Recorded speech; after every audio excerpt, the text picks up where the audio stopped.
So hello my dear lovely students, welcome to my channel Vishal lecturer, my self Vishal sir. बच्चों आज हम लोग class 10th का English का जो वायरल पेपर है, मॉडल पेपर, ठीक है, हम लोग उसको सॉल्व करेंगे और बोर्ड एग्जाम में हमें कैसे इंग्लिश का पेपर सॉल्व करना है और कैसे हम लोग बोर्ड एग्जाम में 90+% नंबर ला सकते हैं इंग्लिश में, ठीक है। सारी ट्रिक मैं आपको बताने वाला हूँ और किस तरीके से आपका क्वेश्चन पेपर आएगा वो भी मैं आपको बताने वाला हूँ, ठीक है। तो ये आपका हाई स्कूल का 2024 का वायरल इंग्लिश का पेपर है, बहुत इंपॉर्टेंट है क्योंकि इससे बहुत सारे क्वेश्चन आपको मिलने वाले हैं बोर्ड एग्जाम में। तो सबसे पहले आप लोग यहाँ अपना रोल नंबर लिखोगे, ठीक है। उसके बाद आपको अपना नाम यहाँ पे मेंशन कर देना है और ये आपका जो है बच्चों, ये आपका पेपर कोड है, ठीक है। और आपका जो क्वेश्चन पेपर है वो 70 नंबर का आएगा और आप अगर अच्छे से सॉल्व करोगे तो आपको 70 आउट ऑफ 70 मार्क्स मिलने वाले हैं। क्लियर। तो आपका जो क्वेश्चन पेपर है बच्चों, उसका जो टाइमिंग है वो 3 घंटे 15 मिनट है, यानी 3 आवर्स एंड 15 मिनट्स। आपको यहाँ पे कुछ जनरल इंस्ट्रक्शन दिए गए हैं, ठीक है। आपको फर्स्ट जो 15 मिनट है वो अलॉट किया गया है कि आपको पेपर बहुत अच्छी ढंग से पढ़ लेना है और क्वेश्चन पेपर को समझना है। तो बच्चों वीडियो बहुत ज़्यादा इंपॉर्टेंट है, इसलिए इसको अंत तक ज़रूर देखिएगा। वीडियो को लाइक करो, चैनल पे नए हो तो सब्सक्राइब करो, वीडियो को ज़्यादा से ज़्यादा शेयर करो, तभी आप लोग अच्छे से समझ पाओगे, ठीक है। और वीडियो को अंत तक देखोगे तभी आपको सारा ट्रिक मालूम हो पाएगा कि कैसे इंग्लिश का क्वेश्चन पेपर हमें सॉल्व करना है। देखो बच्चों, आपको यहाँ एक इंस्ट्रक्शन है कि सारे क्वेश्चंस जो है वो कंपलसरी हैं, all the questions are compulsory. आपका क्वेश्चन पेपर 2 पार्ट में डिवाइड है, पार्ट ए और पार्ट बी, ठीक है। पार्ट ए में बच्चों आपको 20 मल्टीपल चॉइस क्वेश्चन मिलेंगे, यानी एमसीक्यू क्वेश्चन जो एक एक नंबर के हैं सारे क्वेश्चन, और आपको ओएमआर सीट पे इसके जो है गोले भर के आपको आंसर देना है, ठीक है।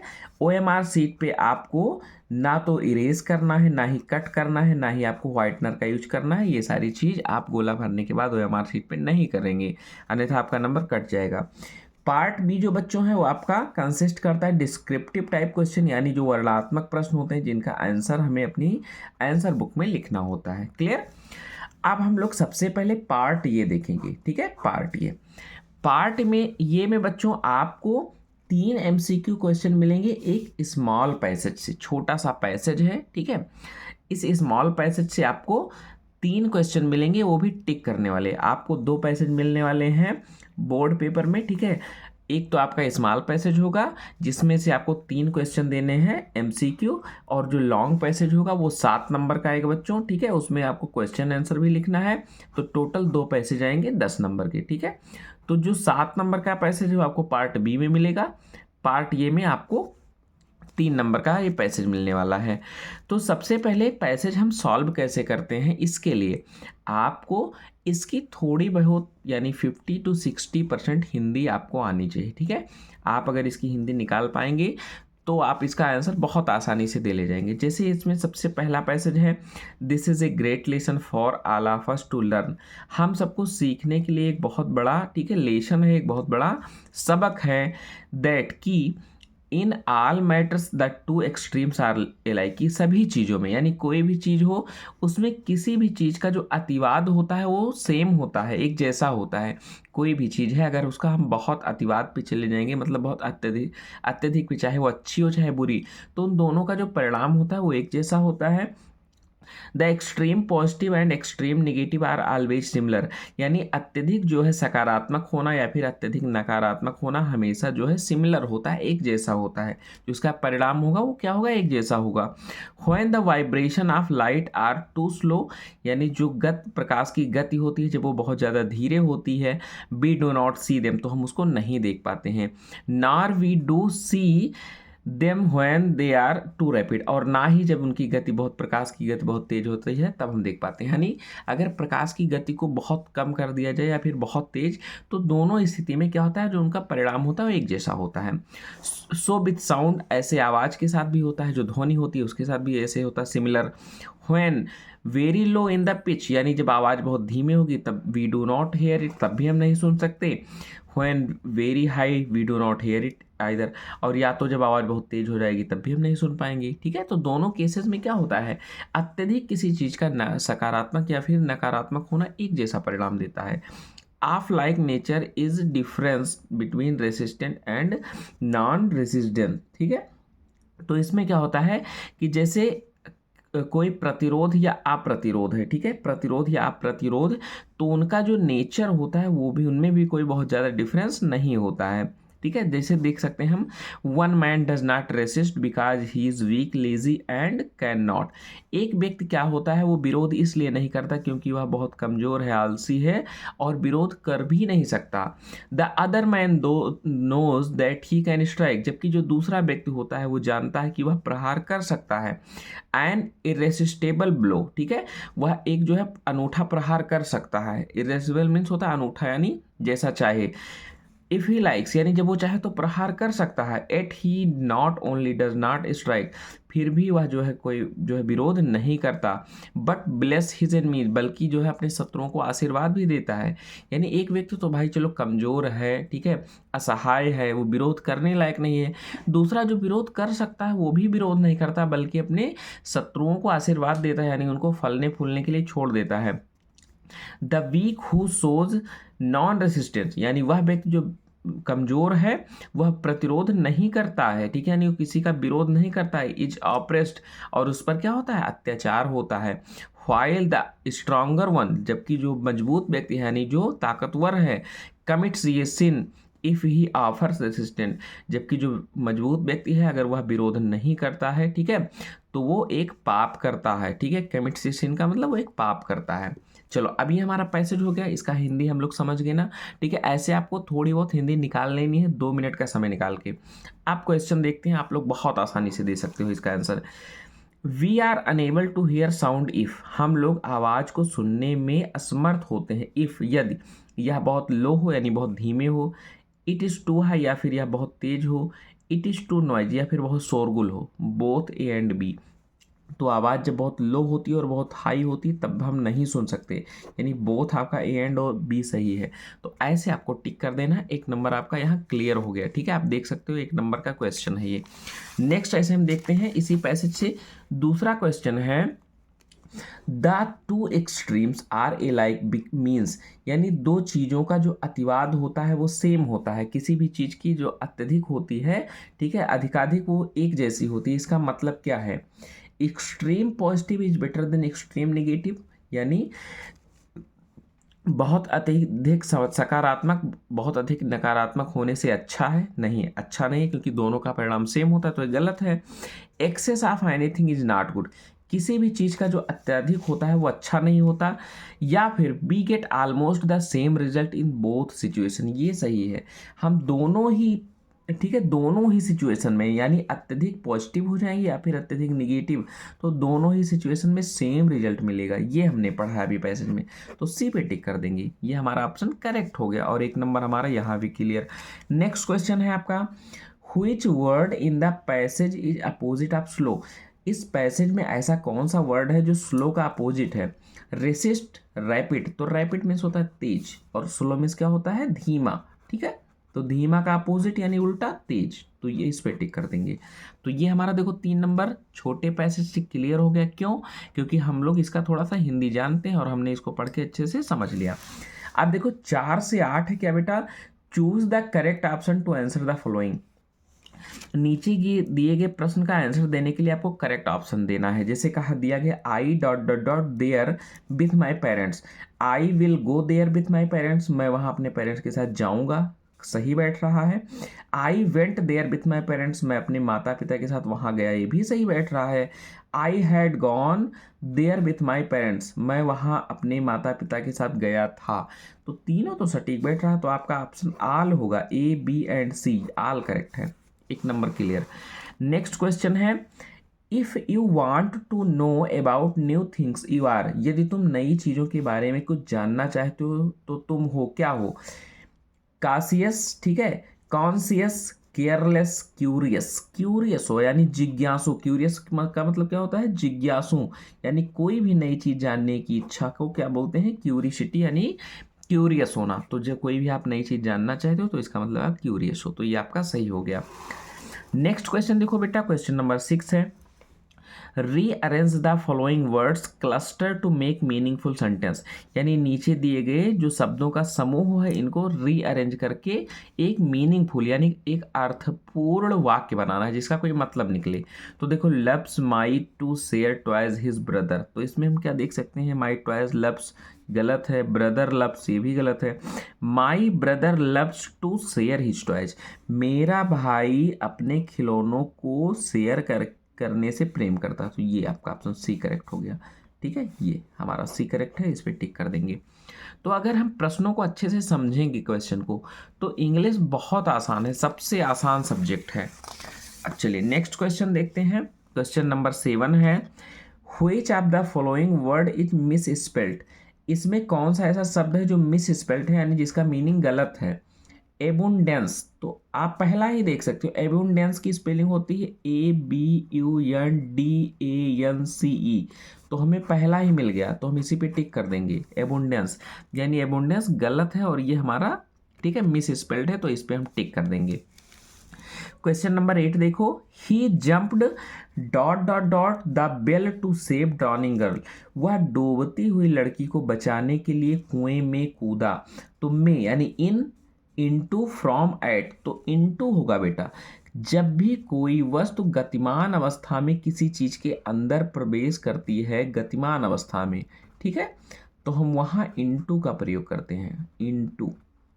तो यहाँ पे आप देख सकते हो, ही जब वह कुएं में कूदा तो गतिमान अवस्था में था, और कुएं के अंदर गया यानी में, तो आपका क्या हो जाएगा, इनटू। तो ये आपका करेक्ट है, इस पर टिक कर देंगे।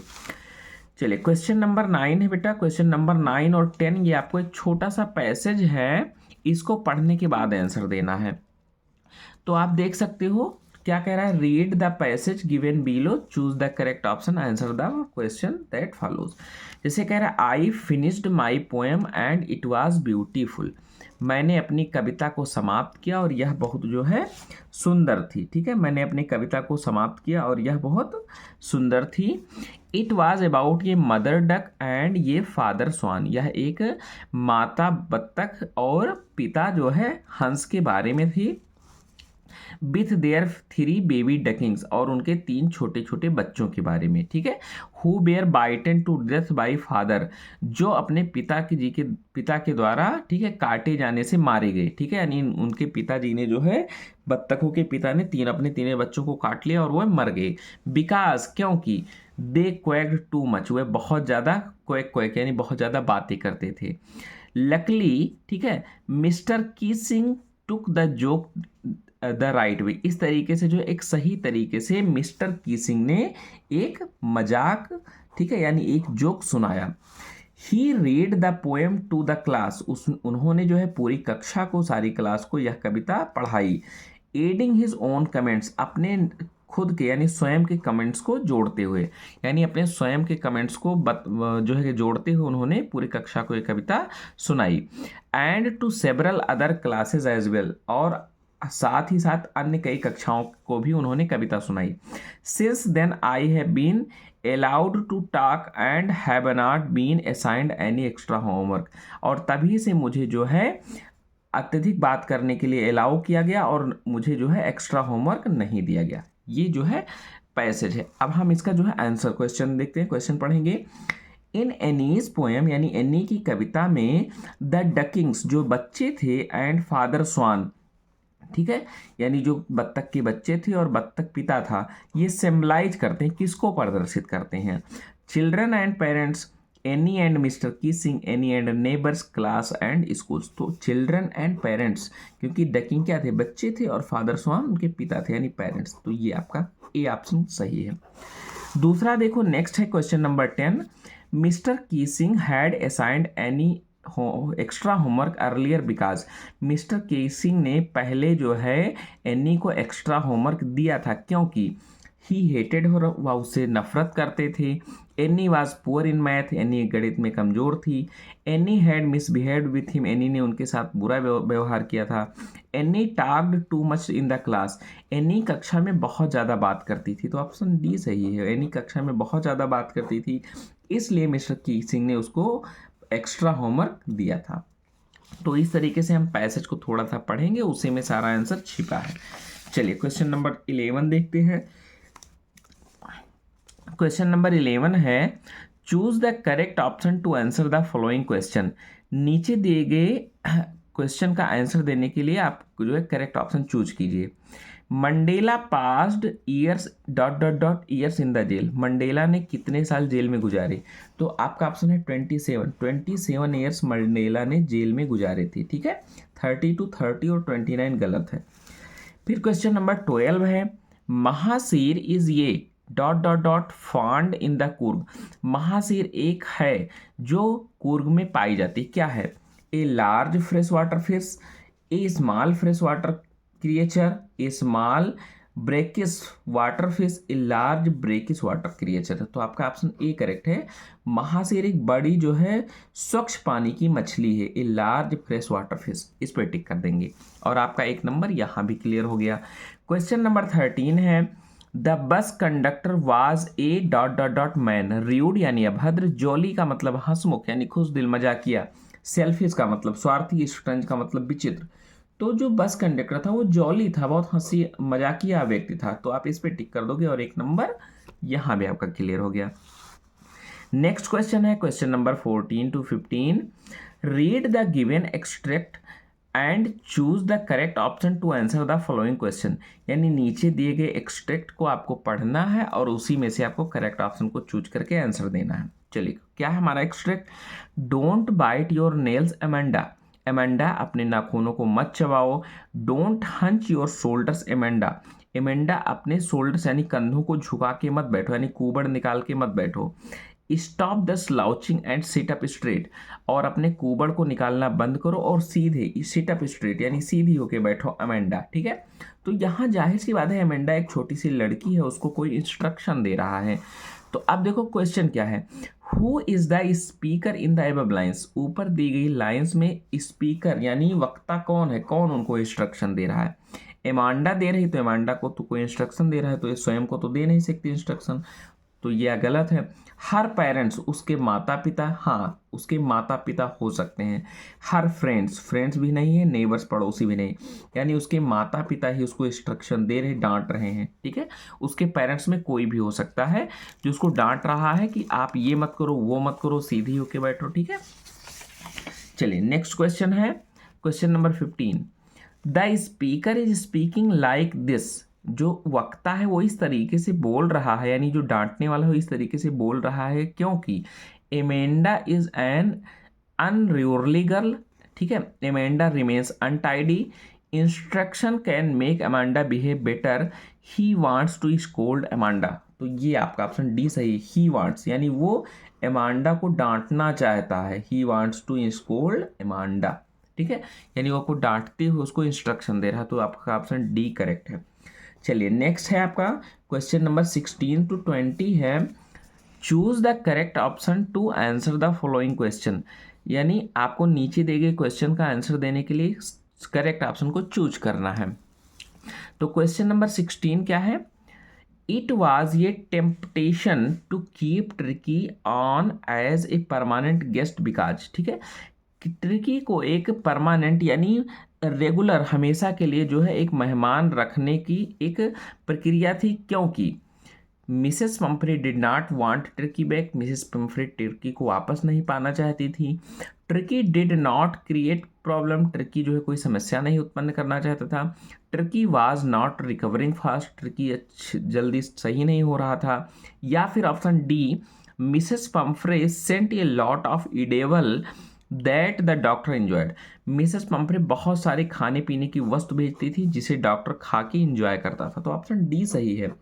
ठीक है, मिसेस पंफ्रे इतनी रिच थी कि वो अपने कुत्ते के लिए क्लिनिक में बहुत सारी खाने पीने की और वाइन्स की बोतलें भेजती थी, शराब भेजती थी। ठीक है, जिसे डॉक्टर क्या करता था, स्वयं खा लेता था और ट्रिकी को खाने पीने के लिए कुछ नहीं देता था। इसलिए वो चाहता था कि ट्रिकी को अपने पास हमेशा के लिए रखे और खाने की वस्तुएं लगातार आती रहें और वो इंजॉय करता रहे। तो ऑप्शन डी करेक्ट है। क्वेश्चन नंबर 13 है, अनिल टाट हरी सिंह टू। अनिल ने हरी सिंह को बताया, पढ़ाया क्या? कुक एंड राइट, भोजन पकाना और लिखना। Cook, write and add numbers, भोजन पकाना, लिखना और नंबरों को जोड़ना। राइट यानी लिखना, कुक एंड एड नंबर्स, ठीक है, भोजन पकाना और नंबरों को जोड़ना, तो ऑप्शन बी करेक्ट है। Cook, write and add numbers, यानी उसने भोजन पकाना, लिखना और नंबरों को जोड़ना सिखाया।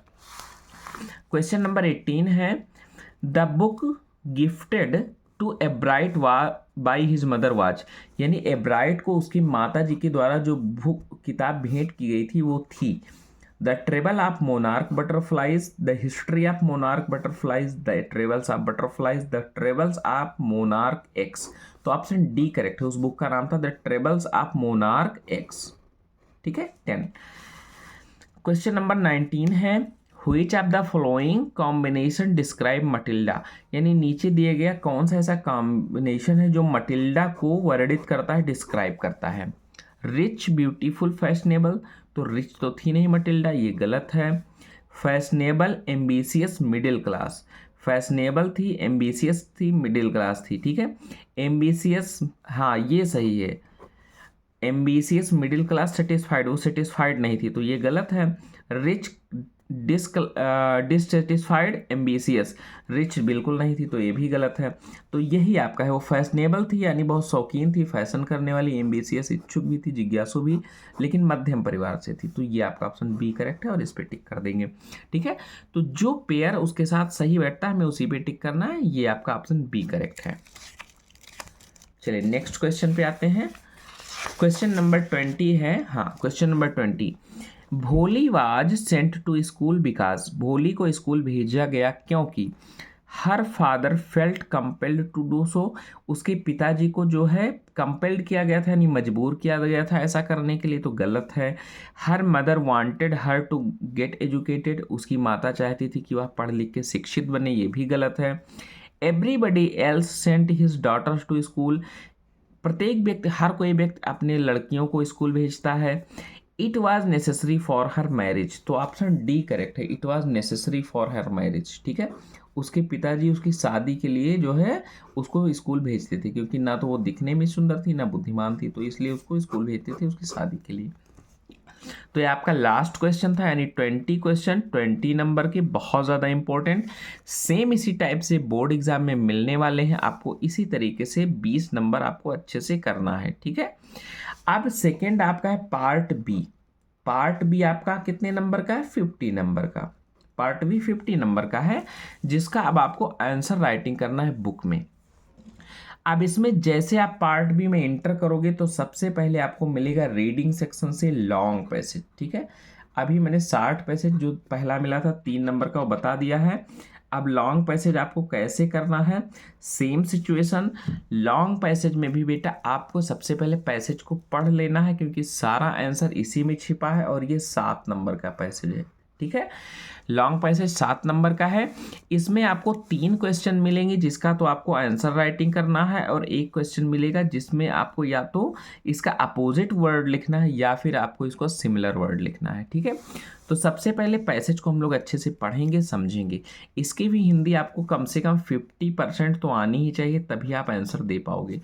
और मैं आपको ये भी ट्रिक बताता हूँ कि आपको आंसर किस तरीके से देना है लॉन्ग पैसेज का। ठीक है, अगर हमको हिंदी नहीं भी आती है, क्वेश्चन समझ गए, तो हम पैसेज कैसे दे सकते हैं। तो सबसे पहले इसको थोड़ा सा पढ़ते हैं। तो क्या है, when we enter New York harbour, जब हम न्यूयॉर्क के बंदरगाह में प्रवेश करते हैं, ठीक है, बंदरगाह पर प्रवेश करते हैं, द फर्स्ट थिंग वी सी, तो सबसे पहले जो चीज़ हम देखते हैं is the statue of liberty, वो स्टैचू ऑफ लिबर्टी है। ठीक है, यानी लिबर्टी की स्टैचू को हम सबसे पहले देखते हैं। What impress us the most is its size and magnificence. ठीक है, और जो हमें सबसे ज़्यादा, यानी उसकी जो चीज़ हमें सबसे ज़्यादा इम्प्रेस करती है, प्रभावित करती है, वह इसका साइज है। ठीक है, जो बहुत ज़्यादा प्रभावित करती है वो इसका आकार यानी साइज है, और इसकी भव्यता, मैग्निफिकेंस में क्या होता है, भव्यता, यानी इसकी आकार और भव्यता जो है सबसे ज़्यादा हमें प्रभावित करती है। Have you ever wondered how it came to there, क्या आपको कभी जो है आश्चर्य नहीं हुआ कि यह यहाँ कैसे आया। The statue of liberty was gift from people of France, जो स्टैचू ऑफ लिबर्टी है वो फ्रांस के लोगों के द्वारा एक उपहार है। ठीक है, to mark the 100 years anniversary of American independence, जो कि अमेरिका की एक शताब्दी, ठीक है, यानी 100वीं, यानी जो एनिवर्सरी होती है 100 एनिवर्सरी आज़ादी की, ठीक है, उसको जो है दर्शाता है, उसको एक मार्क दर्शाता है।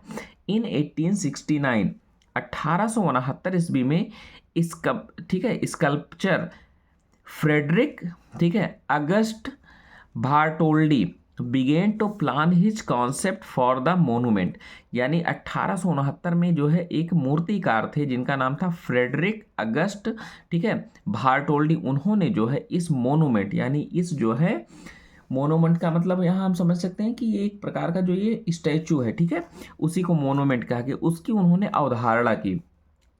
बार्टोल्डी इन्वेनिस्ड लिबर्टी एज ये स्ट्रॉन्ग एंड प्राउड फिगर, बार्टोल्डी ने जो है इसे एक स्ट्रांग और गर्व करने वाला, ठीक है, एक फिगर यानी जो है परिकल्पना की। One who personified not only the majestic Greek goddess of the past but also working man and women of the present. तो उन्होंने बच्चों, जो बार्टोल्डी थे, उन्होंने इन्वेनिस्ड यानी उन्होंने जो परिकल्पना की लिबर्टी की, ठीक है, वो एक बहुत स्ट्रांग और बहुत प्राउड फिगर वाला उन्होंने की। और उन्होंने, ठीक है, उन्होंने जो है परिकल्पना की, वो ना केवल ग्रीक की पुरानी जो है ओल्ड यानी पास्ट की, प्राचीन की देवियों की, ठीक है, देवियों को दर्शाता है, but also working and main and women of the present, बल्कि जो वर्तमान के कार्य करने वाले लोग, ठीक है, और औरतें हैं, उनको भी ये मूर्ति दर्शाती थी। फाइनली अंततः इन 1884 1884 ईस्वी में द वर्क वाज फिनिश्ड, ये जो है कार्य समाप्त हुआ, and Liberty was packed into 214 craft, ठीक है, crates and sent to New York City. और अंत में जब ये मूर्ति बनके तैयार हो गई 1884 ईस्वी में, तो इसे 214 कैरेट में पैक किया गया और न्यूयॉर्क सिटी में भेज दिया गया। But there was one problem, लेकिन एक समस्या थी। While the French had raised a lot of funds to build the statue, जबकि बहुत सारे फ्रांसीसियों ने इस मूर्ति को यानी इस स्टैचू को बनाने के लिए बहुत सारे फंड्स जो है दान में दिए थे। New York had not secured the funds to build the foundation, लेकिन न्यूयॉर्क के पास कोई भी सिक्योर्ड फंड्स उसकी नींव तैयार करने के लिए नहीं था। मूर्ति के लिए तो फ्रांस वालों ने दे दिया, लेकिन अमेरिकन लोगों के पास कोई फंड्स नहीं था। It was not until a New York newspaper implored people for donation, और यह तब तक नहीं हुआ जब तक कि न्यूयॉर्क के एक न्यूज़पेपर यानी अखबार पत्र ने लोगों को डोनेशन यानी दान देने के लिए प्रोत्साहित नहीं किया, ठीक है। द मनी बिकेम अवेलेबल, तब तक जो है मनी उपलब्ध नहीं हुआ। फिर क्या हुआ, फाइनली अंततः ऑन 28 अक्टूबर 1886 और अंततः 28 अक्टूबर 1886 ईस्वी को American celebrated the unveiling of Statue of Liberty, और अंततः जो है 1886 ईस्वी में अमेरिकन ने जो है इस स्टैचू ऑफ लिबर्टी का ठीक है, ब्यूलिंग यानी उसका अनावरण किया, ठीक है, उस मूर्ति को जो है अनावरित किया। तो ये हमारा पैसेज है। अब क्वेश्चन देखो, क्वेश्चन जिस टेंस में आएगा बेटा हमें उसी में आंसर देना, सेम टेंस में। टेंस तो आपको पता होगा। तो देखो सबसे पहला क्वेश्चन है, home does the statue of liberty represent, statue of liberty किसको रिप्रेजेंट करती है यानी प्रेजेंट इन डिफिनिट टेंस।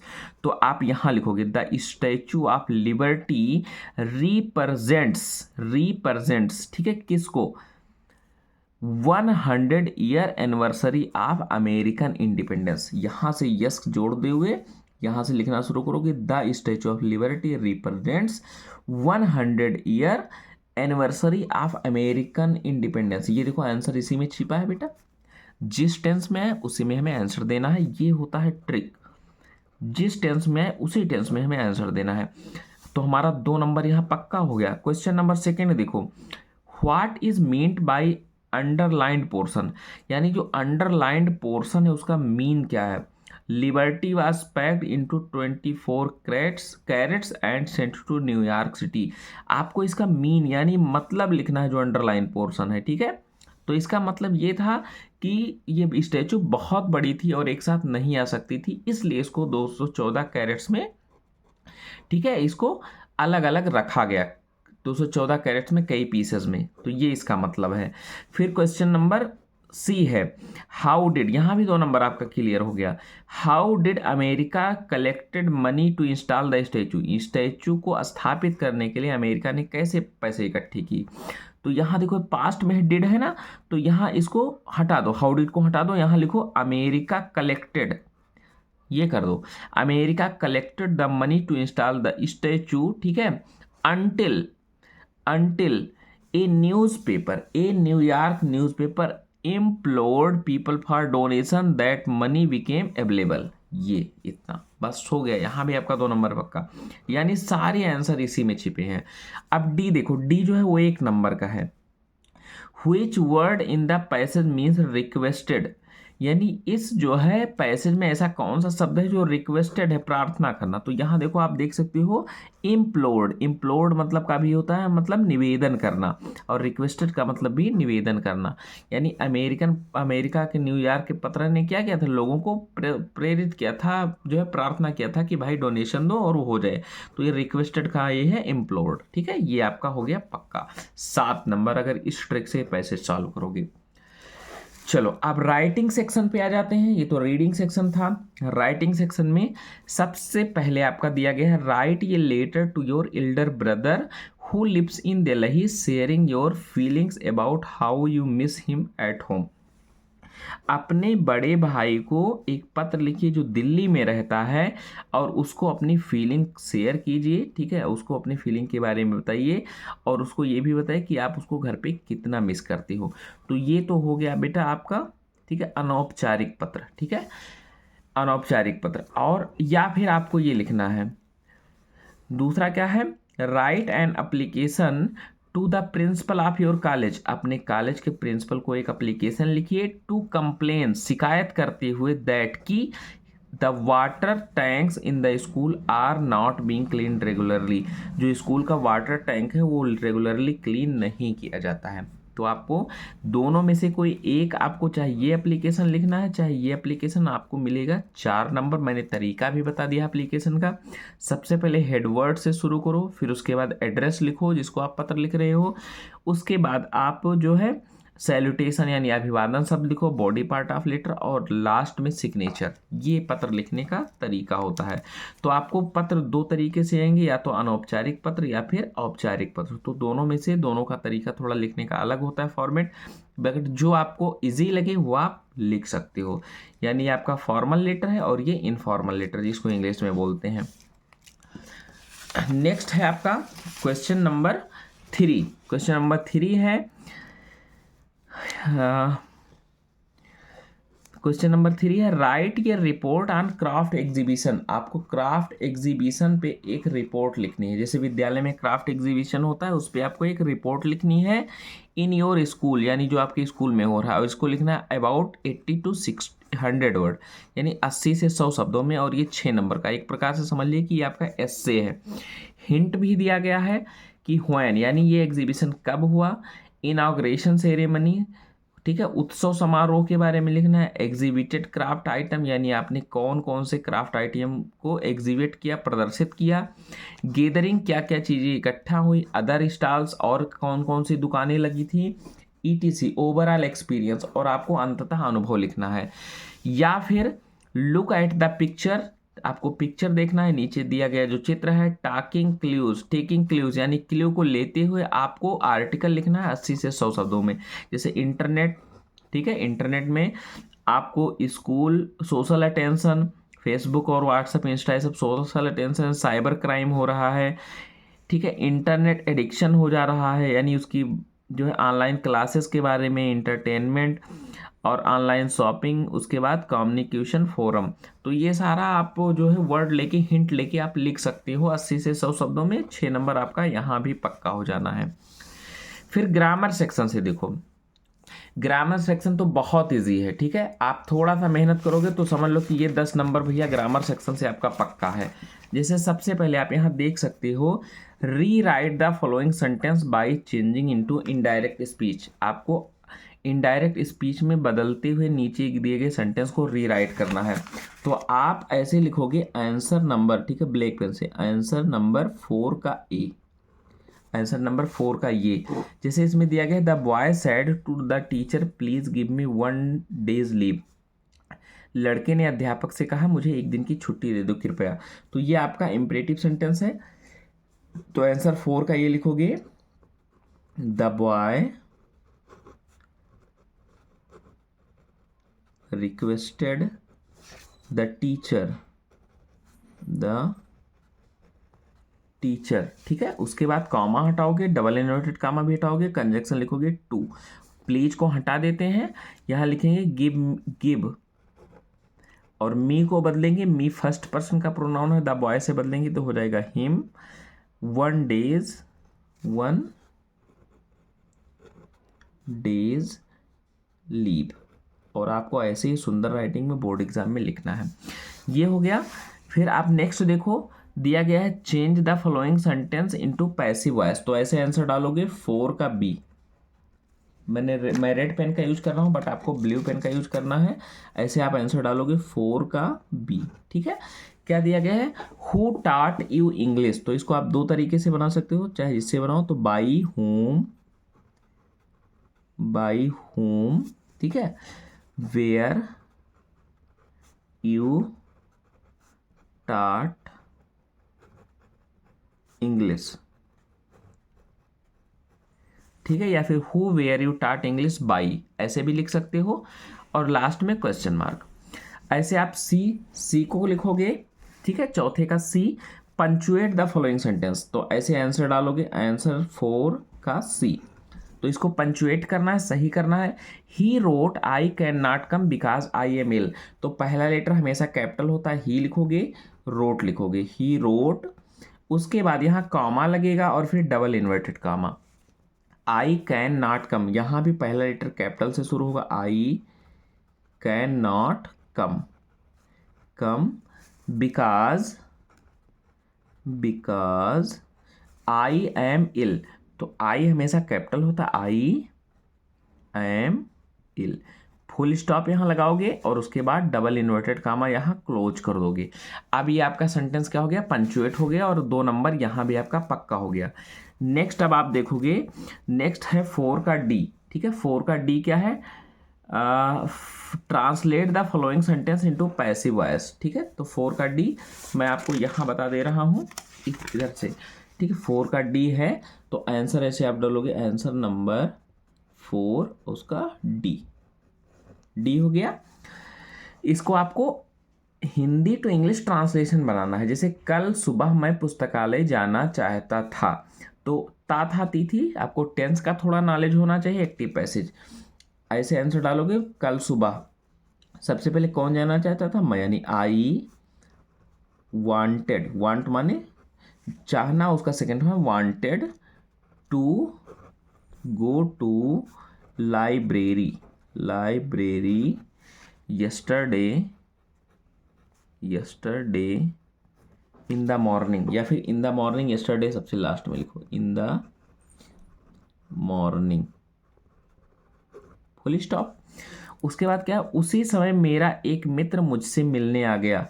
तो उसी समय यानी that time comma one of my friend, मेरा एक मित्र मुझसे मिलने आ गया, केम टू मीट मी। ठीक है, मुझसे मिलने आ गया। हम शाम तक साथ रहे, तो कौन, हम, यानी वी। रिमेन का second form remained, we remained together. ठीक है, शाम तक, बाई इवनिंग या फिर टिल इवनिंग, बाई इवनिंग तक का अंग्रेजी बाई। ठीक है, टिल इवनिंग। उसके बाद क्या है, मित्र से मिलकर मैं खुश था, तो I was happy to meet my friend, किंतु पुस्तकालय न जाने के कारण दुखी भी हुआ, बट आई, कौन दुखी हुआ, मैं दुखी हुआ, बट आई वाज, ठीक है, सैड ठीक है, I was sad due not to going the library. ये आपका पैसेज बन गया, ठीक है, ना जा पाने के कारण। तो I was sad due not to going the library. यहाँ गो टू कर लो, गो टू द लाइब्रेरी। तो ये आपका बच्चों 4 नंबर का ये पक्का हो गया, और 3 क्वेश्चन ये, यानी आपका टोटल 3 ये, ठीक है, 2-2 नंबर की। तो 10 नंबर बहुत आसानी से आप 5 मिनट में कर सकते हो, ठीक है। उसके बाद आप लिटरेचर से देखो, लिटरेचर से आपको 3-3 नंबर के 2 क्वेश्चन करना है, ठीक है। Answer the following question in about 30 to 40 words. 30 से 40 शब्दों में 2 क्वेश्चन करना है। तो आपको ए से केवल एक करना है, ऑप्शन दिया गया है, mention varieties of bread that are essential part of celebration in Goa. यानी गोवा में जो सेलिब्रेशन का इसेंशियल यानी मुख्य पार्ट है, मुख्य हिस्सा है, वो ब्रेड की वैरायटीज के बारे में मेंशन करना है। या फिर who took pity on young seagull, young seagull पर दया किसने दिखाई, where did he sleep that night, और वह रात में कहाँ सोया था। तो दोनों में से कोई एक आपको आंसर देना है। नेक्स्ट है, how did Valli save money for बस टिकट, बस टिकट के लिए वल्ली ने पैसे कैसे बचाए। या फिर why was Lencho angry with the post office employees, Lencho जो है पोस्ट ऑफिस के एम्प्लॉइज के साथ दुखी क्यों था। दोनों में से कोई एक, ये भी 30 से 40 शब्द में। सारा क्वेश्चन मैं पढ़ा चुका हूँ, कुछ भी छूटा नहीं है। क्वेश्चन नंबर 6 है, आपको ओनली 1 क्वेश्चन करना है, वो भी 60 वर्ड्स में, और ये 4 नंबर का है। व्हाट लेसन डिड किस्सा Gautami learn in the end, अंत में किस्सा गौतमी को कौन सा सबक मिले, कौन सा पार्ट जो है मिला।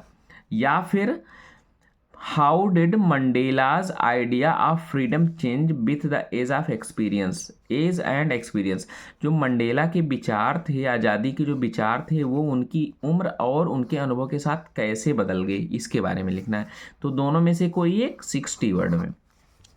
ये आपका हो गया। और अब है लास्ट में question number 7, mention any few difference between ये tiger in the zoo and tiger in the jungle. जो एक टाइगर जू में है यानी चिड़ियाघर में, उसके और जो टाइगर जंगल में, दोनों के बीच में आपको, ठीक है, कुछ डिफरेंस को मेंशन करना है। या फिर right any 4 line of any poem describe in the syllabus, आपको अपने सिलेबस से कोई 4 लाइन की कविता लिखनी है। Do not copy the lines given in the question paper, जो क्वेश्चन पेपर में अमेंडा वाला आया था ना, उस लाइन को आपको नहीं कॉपी करना है, अन्यथा आपको नंबर नहीं मिलेगा, ठीक है। जो क्वेश्चन पेपर में आएगा उसको छोड़ के आपको, ठीक है, उसको छोड़ के आपको दूसरा लिखना है। फिर क्वेश्चन नंबर 8 है, राइट द सेंट्रल आइडिया, और ये आपका 3 नंबर का पोएम लिख आएगा बेटा, दोनों में से कोई एक करना है, चाहे इसकी में डिफरेंस लिख दो या फिर पोएम। फिर क्वेश्चन नंबर 8 देखोगे, आपको सेंट्रल आइडिया लिखना है कोई किसी एक का, और ये 40 से 50 शब्दों में होना चाहिए। तो चाहे आप फायर एंड आइस का लिख दो, या फिर दैट ट्रीज का लिख दो, या that tale of custard of dragon, ठीक है, इसका लिख दो। तो बच्चों आपको तीनों में से कुछ नहीं, आपको फायर एंड आइस का याद करना है और डस्ट ऑफ स्नो का, 2 तो याद कर लो, डस्ट ऑफ स्नो और फायर एंड आइस, ये बहुत इंपॉर्टेंट है, ठीक है। बस 2 याद कर लो और तीसरा याद करने की ज़रूरत नहीं है। क्वेश्चन नंबर 9 है, answer any one of the following in about 30 to 40 word, 30 से 40 शब्दों में किसी एक क्वेश्चन का आंसर देना है। तो चाहे आप पहले का दे दो या फिर सेकंड का। पहला है, what did the doctor do to cure the Tricki, Tricki की देखभाल यानी ट्रिकी का के उपचार के लिए डॉक्टर ने क्या किया। कुछ नहीं, डॉक्टर ने जो उसको 2 दिनों तक खाने पीने के लिए कुछ नहीं दिया एक्सेप्ट द वाटर, पानी के सिवाय, और उसको बहुत सारा एक्सरसाइज करवाया, ठीक है। और जब उसको बहुत ज़्यादा भूख लगी तो उसको थोड़ा सा पानी दिया और उसको रेगुलर एक्सरसाइज करवाता था, और इसी तरीके से ट्रिकी ठीक हो गया। बस इसी को आपको इंग्लिश में मेंशन कर देना है। और बी है, what did Griffin want to prove, Griffin क्या सिद्ध करना चाहता था। कुड ही डू दैट, क्या वह ऐसा कर पाया।